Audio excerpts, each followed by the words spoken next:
දැන් අපි බලමු තවත් වර්ගයක පරිවර්තන මේ 2014 පරිවර්තනයේදී ඉලෙක්ට්‍රෝෆයිලයේ විදිහට අපි කලින් හැම පරිවර්තනයකම ඉලෙක්ට්‍රෝෆයිලයේ විදිහට ගත්තේ කාබොනයිල් කාණ්ඩයක්. කාබන් ද්විත්ව බන්ධන ඔක්සිජන් තියෙන කාණ්ඩයක්. නමුත් 2014 පරිවර්තනයේදී මේ ඉලෙක්ට්‍රෝෆයිලයේ විදිහට තියෙන ඇල්කිල් හේලයිඩයක්. සහ එම ඇල්කිල් හේලයිඩයත් එක්ක කාබන් අඩංගු නියුක්ලියෝෆයිලයක් මිශ්‍ර කළා තමයි අවසාන කාබන් ගාන වැඩි සංයෝගය හදාගෙන තියෙන්නේ. 2014 පරිවර්තනයේ විසඳුම බැලුවොත් මෙම පරිවර්තනයේ ආරම්භක සංයෝගයේ විදිහට තියෙන්නේ ඇල්කිල් හේලයිඩයක් බ්‍රෝමින් පරමාණු දෙකක් තියෙන හේලයිඩයක් අවසානයේ තියෙන සංයෝගයත් එක්ක සංසන්දනය කරොත් අවසානයේ තියෙන සංයෝගයේ කාබන් පරමාණු ගාන දෙගුණ වෙලා තියෙනවා. ඒ කියන්නේ බොහෝ දුරට ඔයගොල්ලන්ට තේරුම් ගන්න පුළුවන් එකම සංයෝගයෙන් ආරම්භ කරමින් ඒ සංයෝගයේ ඉලෙක්ට්‍රෝෆයිලය බවට පත් කරනවා. ඒ වගේම ඒ සංයෝගයේම නියුක්ලියෝෆයිලයක් බවට පත් කරනවා. ඊට පස්සේ ඉලෙක්ට්‍රෝෆයිලයි නියුක්ලියෝෆයිලය එකතු කරලා ඒ අවසාන සංයෝගය ලබා ගන්නවා. එතකොට මෙතනදී ඇල්කිල් හේලයිඩය මුලින්ම ඇල්කයිනය බවට පත් කරනවා. මේ ඇල්කයිනයෙන් අපිට පුළුවන් එක බ්‍රෝමින් පරමාණුවක් තියෙන ඇල්කිල් හේලයිඩයක් බවට පත් කරන්න. එතකොට දෙවෙනි පියවර, තුන්වෙනි පියවර සහ හතරවෙනි පියවර අවසානයේ අපිට ලැබෙනවා හොඳ ඉලෙක්ට්‍රෝෆයිලයක්.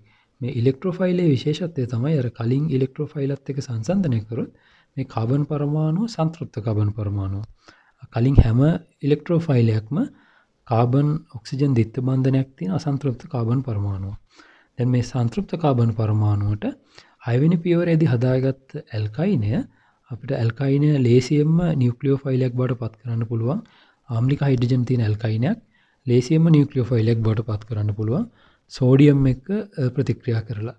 දැන් ඒ හදාගත්ත නියුක්ලියෝෆයිලයි අපි වැඩි දියුණු කරපු ඉලෙක්ට්‍රෝෆයිලය එකතු කරලා 7 වෙනි පියවරේදී තමයි 5 වෙනි පියවරේදී අපිට පුළුවන් අවශ්‍ය සංයෝගය ලබා ගන්න.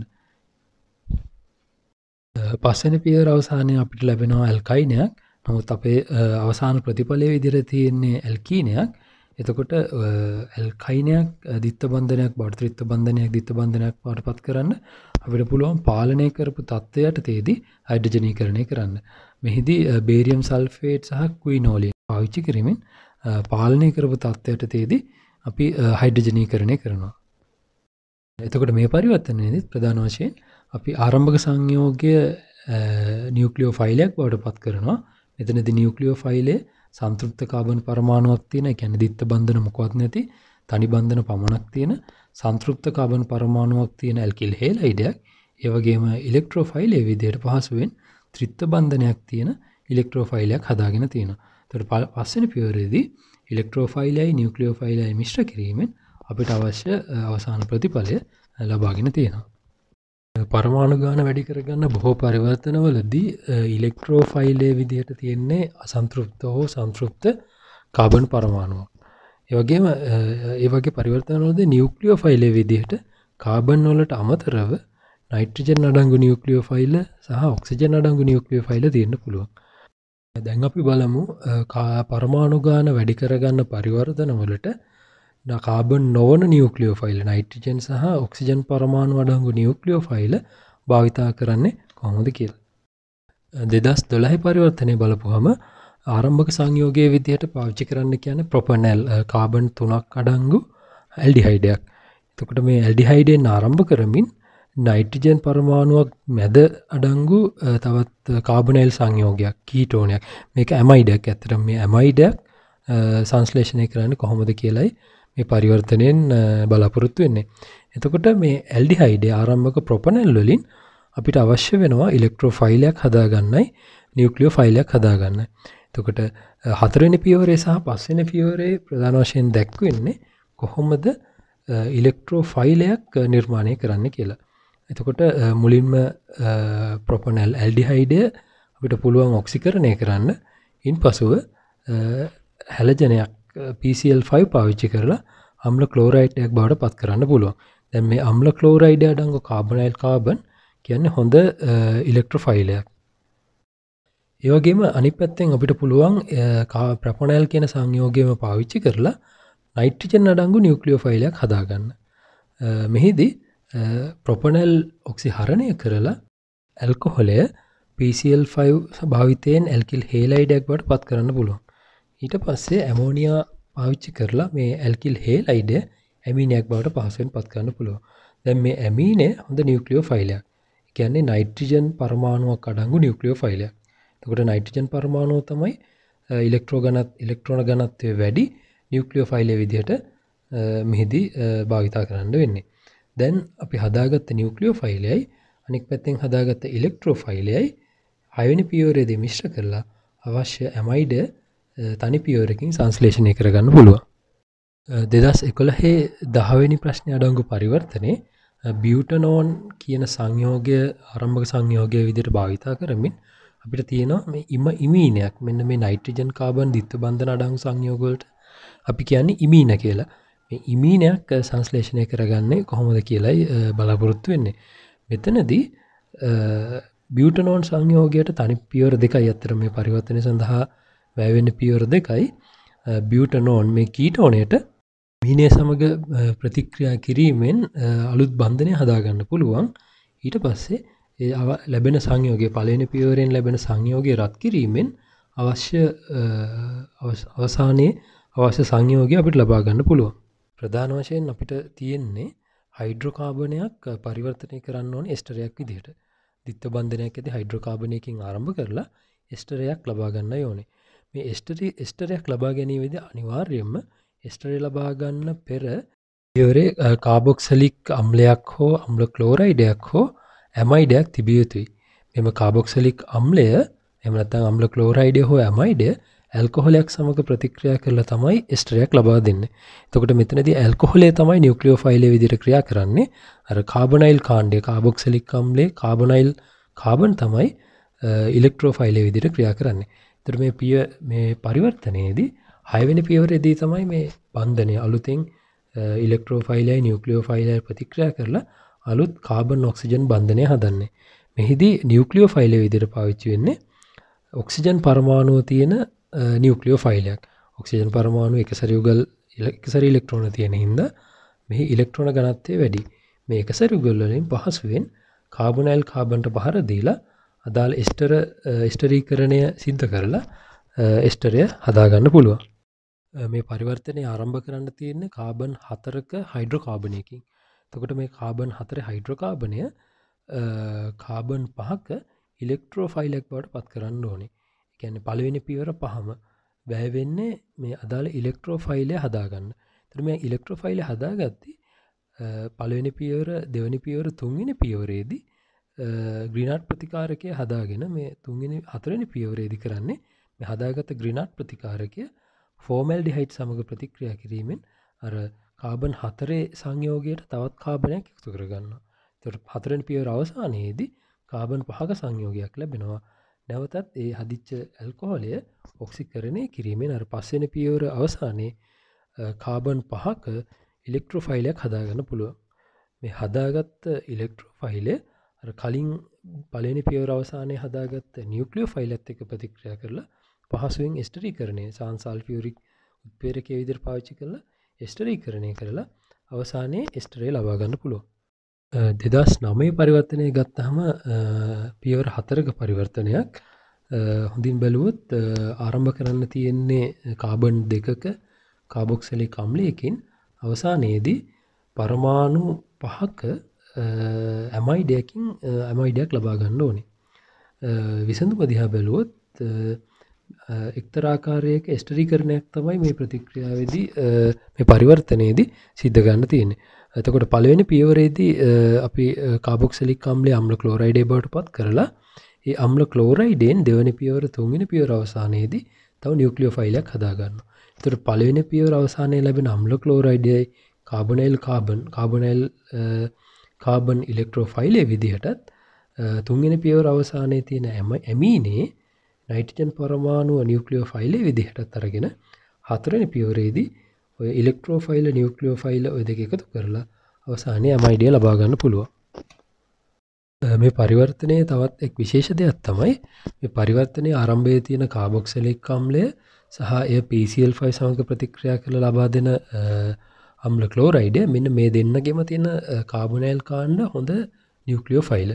මේ නියුක්ලියෝෆයිලත් එක්ක ඇමීන ප්‍රතික්‍රියා කිරීමෙන් අපිට අවසානයේ පියවරේ තියෙන ඇමයිඩය තනි පියවරකින් ලබා ගන්න පුළුවන්. කියන්නේ කාබොක්සිලික් අම්ලය අම්ල ක්ලෝරයිඩය බවට පත් කිරීම අත්‍යවශ්‍ය දෙයක් නෙමෙයි. නමුත් අම්ල ක්ලෝරයිඩය මේ අවසානයේ තියෙන ප්‍රතික්‍රියා දෙක ඔයගොල්ලෝ බැලුවොත් කාබොක්සිලික් අම්ලයත් සමග ඇමීනයක් ප්‍රතික්‍රියා කිරීමෙන් ඒක අතුරුඵලයක් විදිහට ජලය ලැබෙනවා.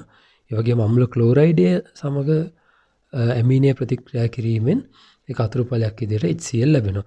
මේ HCl කියන්නේ සාමාන්‍ය උෂ්ණත්වය යටතේදී තරමක් දුරට රත් කරොත් වායුවක්. මේ වායුව පහසුවෙන් පද්ධතියෙන් රත් කිරීමෙන් ඉවත් කරන්න පුළුවන්.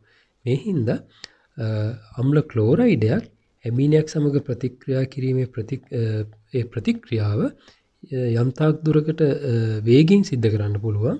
මේ කාබොක්සිලික් අම්ලයක් ඇමීනයක් සමග ප්‍රතික්‍රියා කිරීමෙන් ඒ ප්‍රතික්‍රියාවට වඩා. ඒ කියන්නේ අම්ල ක්ලෝරයිඩයක් පහසුවෙන් ඇමීනයක් සමග ප්‍රතික්‍රියා කරලා අදාළ ඇමයිඩය ගන්න පුළුවන්. ඒ කියන්නේ හුඟක් සාමාන්‍යයෙන් එන විභාග පරිවර්තනවලදී කාබොක්සිලික් අම්ලයේ නියුක්ලියෝෆයිලයක් විදිහට භාවිතා කරන්න පුළුවන් වුණත් ඒ අම්ල ක්ලෝරයිඩයක් බවට පත් කරලා තමයි ඒ නියුක්ලියෝෆයිලයක් විදිහට ඒ පරිවර්තනය පාවිච්චි කරන්නේ. දැන් අපි බලමු පරමාණුක ගණන අඩු කරගන්නා ක්‍රමවේදයන් කොහොමද බහුපියවර කාබනික පරිවර්තනයකට භාවිතා කරන්නේ කියලා. ඒ කියන්නේ බන්ධනයක් බිඳින ක්‍රම. මෙය බහුපියවර පරිවර්තනයකට පාවිච්චි කරන්නේ කොහොමද කියලා බලමු දැන්. සාමාන්‍යයෙන් කාබනික අණුවක අපිට අවශ්‍ය ඕනෑම තැනකින් බන්ධනයක් බිඳීම සිද්ධ කරන්න බෑ. බන්ධනයක් බිඳීමට බන්ධනයක් කැඩීමට ඒ කියන්නේ කාබනික අණුව ඡේදනය කරන්න සුදුසු ස්ථාන තියෙනවා. එම සුදුසු ස්ථානවලින් පමණයි අපිට ඡේදනය කරලා අවශ්‍ය කොටස් ලබා ගන්න පුළුවන්. ඒතර ප්‍රධාන වශයෙන් උසස් පෙළ විෂය නිර්දේශයේ ඒ වගේම උසස් පෙළ පරිවර්තන සිදු කරද්දී අපිට ස්ථාන දෙකක් ප්‍රධාන වශයෙන් අඳුර ගන්න පුළුවන්. මේ එක් ස්ථානයක් තමයි මේ දිත්ත බන්ධන. මේ දිත්ත බන්ධනයකින් අපිට මේ පරමාණු ඒ අණුව ඡේදනය කරන්න ක්‍රම දෙකක් පාවිච්චි කරන්න පුළුවන්. එක ක්‍රමවේදයක් තමයි ආම්ලික මාධ්‍යයේදී KMnO4 සමග ඔක්සිකරණයෙන්. මේ ඒ වගේම ඒහා සමාන ක්‍රියාවලියක් තමයි සිද්ධ වෙන්නේ ඕසෝනීකරණයෙන්. ඕසෝන් සමග සිංක් HCl භාවිතා කිරීමෙන් ඒ දිත්ත බන්ධනය එතනින් ඡේදනය කරලා එම කාබන් පරමාණු තවදුරටත් ඔක්සිකරණය වෙනවා. නමුත් මෙතන ඕසෝනීකරණය සහ H+KMnO4 භාවිතයේ පැහැදිලි වෙනස්කම් දෙකක් තියෙනවා. ප්‍රධාන වෙනස්කම තමයි ඕසෝනීකරණයේදී ඒ දිත්ත බන්ධනය ඡේදනය වුණාම ඒ කාබන් පරමාණුව එක ස්ටෙප් එකයි එක පියවරයි එතනින් එහාට ඔක්සිකරණය වෙන්නේ. ඒ කියන්නේ බන්ධනයේ බිඳීමෙන් ලැබෙන එක් කොටස ඇල්ඩිහයිඩයක් ලැබුණොත් ඇල්ඩිහයිඩය තවදුරටත් ඔක්සිකරණය වෙන්නේ නැහැ. නමුත් H+KMnO4 භාවිතා කරොත් ඇල්ඩිහයිඩයක් ලැබුණොත් ඒ ඇල්ඩිහයිඩය අම්ලය දක්වා ඔක්සිකරණය වෙනවා. ඒ වගේම ඊළඟ ක්‍රමවේදය තමයි බන්ධනයක් බිඳින්න පුළුවන් අපිට එස්ටරයක්. එහෙම නැත්නම් ඇමයිඩයකින්. ඇමයිඩයක හෝ එස්ටරයක කාබන් ඔක්සිජන් හෝ කාබන් නයිට්‍රජන් බන්ධනයෙන් ජල විච්ඡේදනය කරලා ඒ බන්ධනය එතනින් බිඳලා කාබොක්සිලික් අම්ලයක් සමග ඇල්කොහොලයක් හෝ ඇමීනයක් ලබා ගන්න පුළුවන්. මේ ආකාරයේ පරමාණු ගාන අඩු කරගන්නා ක්‍රමවේදයන් භාවිතා කරන්න පුළුවන් පරිවර්තන වලට එක උදාහරණයක් තමයි 2011 10 වෙනි ගැටලුවේ ඇති පරිවර්තනය. ආරම්භයේදී ආරම්භක සංයෝගය එස්ටරයක්. එතකොට පළමුවෙන්ම එස්ටරය ජල විච්ඡේදනය කරලා ඇල්කොහොලයක් සහ කාබොක්සිලික් අම්ලයක් ලබා ගන්න ඕනේ. නමුත් අවසාන පියවරට එන විට පස්වෙනි පියවරට එන විට නැවතත් අපිට බන්ධන සෑදීමේ ක්‍රමවේදයක් අවශ්‍ය වෙනවා. ඒතර ප්‍රධාන වශයෙන් මේ පරිවර්තනයේදී කරලා තියෙන්නේ විශාල අණුවක් ජල විච්ඡේදනයෙන් එස්ටර බන්ධනයෙන් බිඳලා කොටස් දෙකකට ඡේදනය කරලා එක් කොටසක් ඉලෙක්ට්‍රෝෆයිලයේ විදිහටත් තව කොටසක් නියුක්ලියෝෆයිලයේ විදිහටත් වැඩි දියුණු කරලා තියෙනවා. ඊට පස්වෙනි පියවරේදී ආපහු ඉලෙක්ට්‍රෝෆයිලය නියුක්ලියෝෆයිලය එකතු කරලා නැවතත් වෙනම ආකාරයේ බන්ධනයක් තමයි හදලා තියෙන්නේ. එතකොට ප්‍රධාන වශයෙන් මේ පරිවර්තනයේදී විශාල අණුවක් බිඳලා නැවතත් ඒ වගේම විශාල අණුවක් සෑදීමේ ක්‍රමවේදයක් තමයි භාවිතා කරලා තියෙන්නේ. 2013 7වෙනි ප්‍රශ්නේ පරිවර්තනයත් එවැනිම ආකාරයේ පරිවර්තනයක්. පළවෙනි පියවරේදී අපිට අණුව බිඳින්න වෙනවා. අණුව ඡේදනය කරන්න සුබුරුතු පරිදි ජල විච්ඡේදනය භාවිතා කරන්න පුළුවන්. ජල විච්ඡේදනයෙන් ඇමයිඩය ඡේදනය වෙලා ඇමීනයක් සහ කාබොක්සිලික් අම්ලයක් ලබා දෙනවා. දැන් මේ ඇමීනය සහ කාබොක්සිලික් අම්ලය තවදුරටත් ඉලෙක්ට්‍රෝෆයිලය සහ නියුක්ලියෝෆයිලයක් විදිහට වර්ධනය කරන්න ඕනේ. දැන් මේ ඇමීනෙන් ඇරොමැටික් ඇමීනෙන් ඇනිලීන් වලින් අපිට ක්ලෝරෝබෙන්සීන් ලබා ගන්න පුළුවන්. අපි පළවෙනි වීඩියෝවේ පැහැදිලි කරපු විදිහට ඩයිසෝනියම් ක්ලෝරයිඩ් කියන අතරමැදිය හරහා පහසුවෙන් ක්ලෝරෝබෙන්සීන් ලබා ගන්න පුළුවන්. මේ ක්ලෝරෝබෙන්සීන් වල පැරස්ථානය කියන්නේ යම් තාක් දුරකට නියුක්ලියෝෆිලික ගතියක් තියෙන ස්ථානයක්.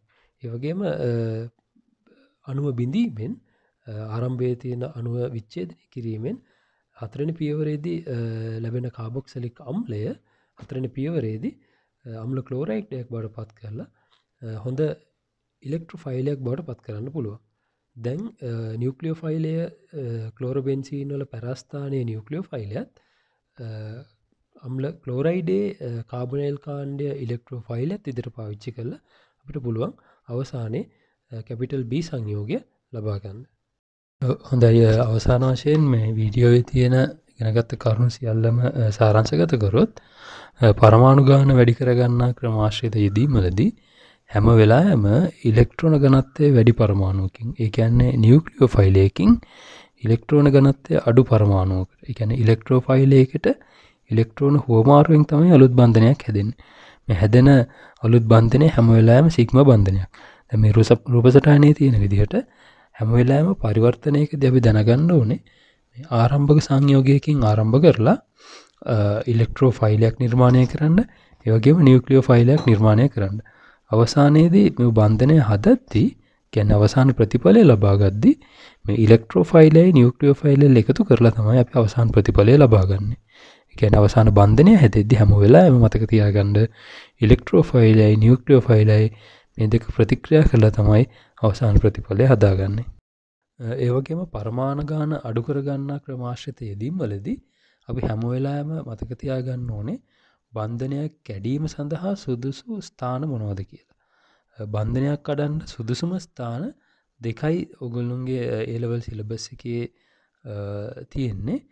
පළවෙනි එක තමයි ද්විත්ව බන්ධනයක් ආශ්‍රිතව සිදු කරන ඡේදනය කිරීම. ඒ වගේම එස්ටරයක් හෝ ඇමයිඩයක් COO කියන කාණ්ඩය ආශ්‍රිතව හෝ CONH කියන කාණ්ඩය ආශ්‍රිතව සිදු කරන ඡේදනය. හොඳයි, එහෙනම් මම හිතනවා පළවෙනි වීඩියෝවෙන් සහ දෙවෙනි වීඩියෝවෙන් ඔයගොල්ලෝ හුඟක් කරුණු එකතු කරගත්තා මේ පරිවර්තනයක් කරන්න කොයි වගේ ක්‍රමවේදයන්ද පාවිච්චි කරන්න ඕනේ කියලා. උදාහරණ විශාල ප්‍රමාණයක් කරනවට වඩා මේ ක්‍රමවේදයන් හොඳින් මතක තියාගෙන මේ ක්‍රමවේදයන් අවබෝධ කර ගැනීම ඉතා වැදගත් වෙනවා. එතකොට මේ සියල්ලත් සමග අපි තුන්වෙනි වීඩියෝවේදී බලාපොරොත්තු වෙනවා තවත් උදාහරණ කීපයක් සහ එන විභාගයට අනුමාන ගැටලු කීපයක් පාවිච්චි කරලා මේ ක්‍රමවේදයන් කොහොමද යොදාගන්නේ කියලා.